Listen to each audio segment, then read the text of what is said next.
Isotopes क्या होते हैं?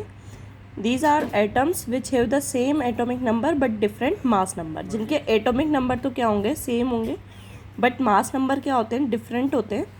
तो इनको हम क्या बोलते हैं? इनको हम बोलते हैं आइसोटॉप्स. देखिए एग्जाम्पल C612, C613, C614. तो these are the isotopes of the carbon.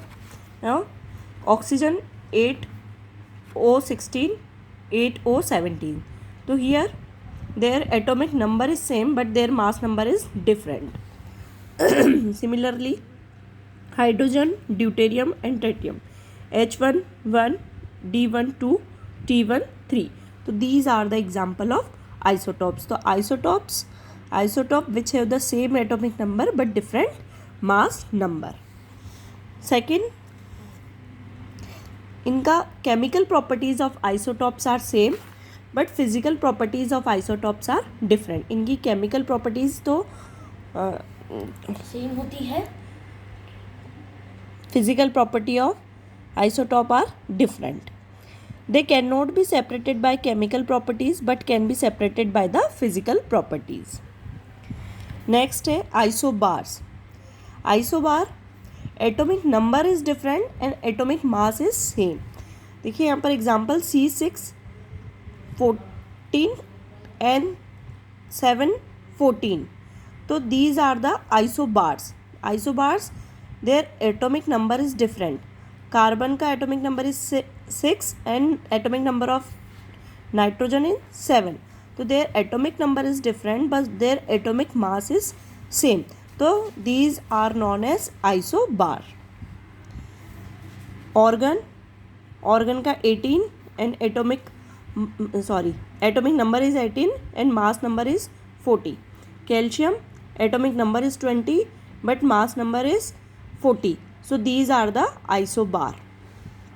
Now third is isotones, in which the number of neutron will be same. जिसमें नंबर के ऐसे एलिमेंट जिनके जो न्यूट्रॉन्स का नंबर होगा वो क्या होगा, सेम होगा.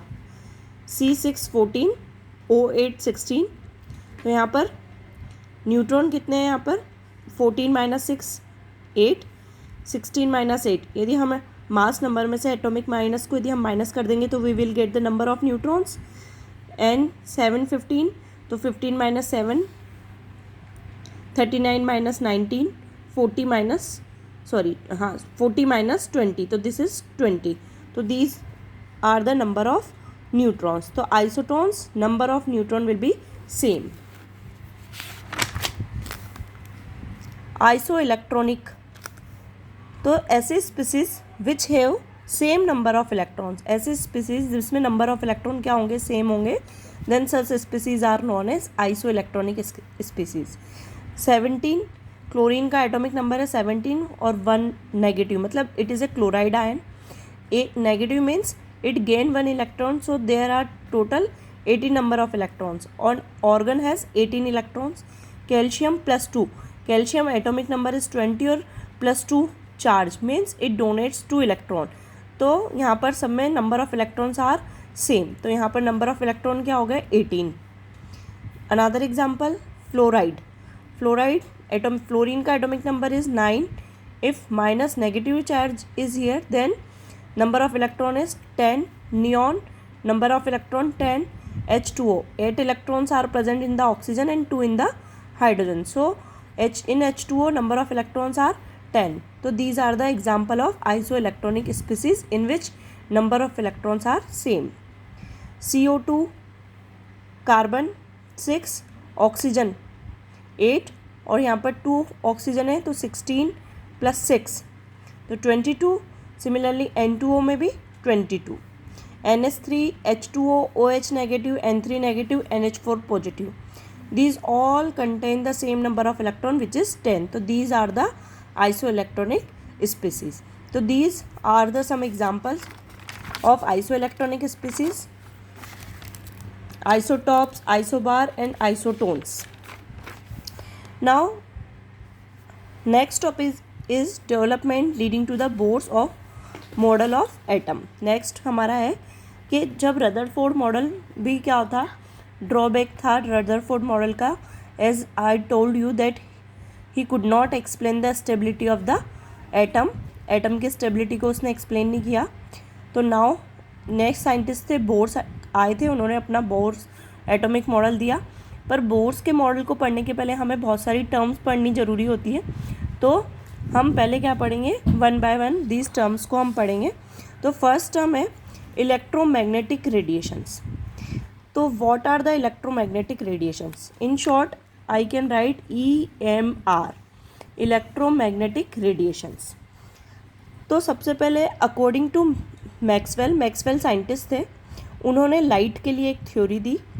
उन्होंने ये थ्योरी बताई कि जो लाइट होती है, जो ट्रांसमिशन होता है लाइट का, वो in the form of waves होता है। तो according to Maxwell wave theory, light is transmitted in the form of electromagnetic waves. और जो वेव्स, ये जो इलेक्ट्रोमैग्नेटिक वेव्स होती हैं, ये जो हमारी सिंपल जैसे साउंड वेव्स होती हैं उनसे डिफरेंट होती है। ये डिफरेंट क्यों होती है? क्योंकि जब ये प्रोपोगेट होती हैं तो इनके साथ क्या जनरेट होता है, इलेक्ट्रिक फील्ड भी जनरेट होता है इनके साथ, और इनके साथ मैग्नेटिक फील्ड भी जनरेट होता है। ये इलेक्ट्रिक फील्ड और मैग्नेटिक फील्ड क्या होते हैं, परपेंडिकुलर होते हैं, ठीक है। और these two fields are perpendicular to each other and also perpendicular to the direction of the propagation। ये जिस डायरेक्शन में प्रोपोगेट हो रही है उसके भी परपेंडिकुलर है, और ये दोनों जो फील्ड यहाँ पर जनरेट हुए हैं वो भी क्या है, एक दूसरे के परपेंडिकुलर है। तो मतलब यहाँ पर मैक्सवेल ने बताया कि जो लाइट्स वेव्स होती हैं they are in the form of electromagnetic waves, और इन वेव्स की एक मेन प्रॉपर्टी क्या होती है, to travel they do not require any medium. इनको ट्रेवल करने के लिए किसी भी मीडियम की रिक्वायरमेंट नहीं होती है। They can also travel in vacuum. जबकि इन जूनियर क्लासेस हमने पढ़ा है कि to propagate sound waves they required medium, उनको प्रोपोगेट होने के लिए मीडियम चाहिए होता है। जबकि जो हमारी इलेक्ट्रोमैग्नेटिक रेडिएशंस हैं, जो इलेक्ट्रोमैग्नेटिक वेव्स हैं, इनको प्रोपोगेट होने के लिए मीडियम की ज़रूरत नहीं होती है। They can also propagate in the vacuum. तो now there are different types of electromagnetic waves. आपने नेम सुने होंगे like X-ray, visible ray, radio waves. These are the example of the electromagnetic ray. Electromagnetic ray do not require any medium and they can travel in vacuum with the speed of light।